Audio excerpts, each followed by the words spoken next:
Au temps où elle était jeune et innocente, la lune avait encore ses deux yeux. À toutes les nuits, on la voyait briller dans le ciel, pleine, ronde et radieuse. Tous ceux baignés dans sa lumière la bénissaient, l'adoraient, et elle aimait ses fidèles en retour. Mais les autres, ceux qui avaient l'habitude de prospérer sous le voile de l'obscurité, les meurtriers et les bandits, s'étaient mis à la détester. Ces mécréants maudissaient la lune, lui en voulaient de les avoir confinés aux quelques ombres pathétiques qui leur servaient de bouclier. Si seulement ils pouvaient disparaître pour de bon, disait-il, sans elle, le monde entier serait à nous. Parmi ces moins que rien, se trouvait un voleur au talent légendaire. Pour ce brigand, nulle demeure n'était impénétrable, aucune pièce d'or ou d'argent n'était à l'abri de ses doigts agiles, mais avares.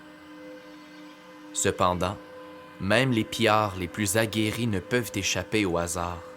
Même les ombres les plus tenaces ne peuvent les protéger de l'occasionnelle malchance.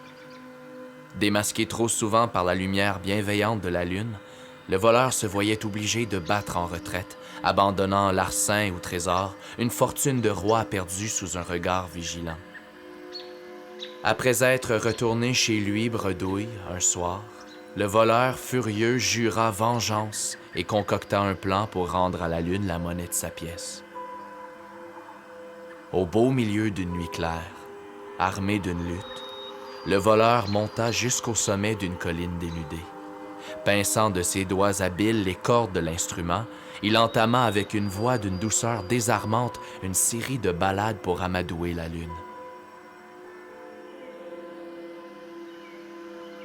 Attirée par la musique, la lune sauta de son perchoir céleste pour atterrir sur la colline, à quelques pas timides de l'homme. Peu à peu, de plus en plus près du musicien, la lune s'approchait, enivrée par chaque note. Ce n'est qu'une fois tout près de l'homme, juste à côté de lui, que la lune découvrit un deuxième instrument, une dague que le voleur avait cachée sous sa tunique.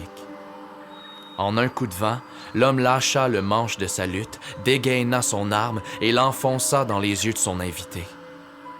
Le voleur détala à toutes jambes dans la nuit, emportant avec lui les deux yeux de la lune, laissant derrière lui la pauvre en pleurs.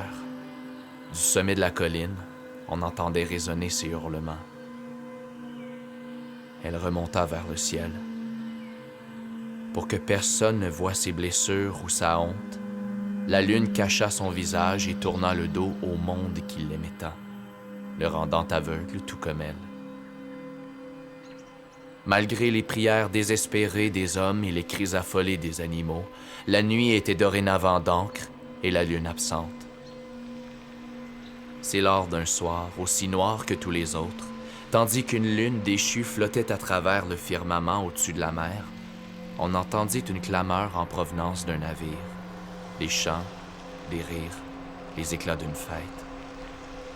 Entre les voix vantardes et enivrées des hommes à bord, la lune en reconnut une immédiatement, celle du voleur l'ayant dépouillée de sa vue. Haut et fort, celui-ci prétendait être le meilleur voleur de tous les temps.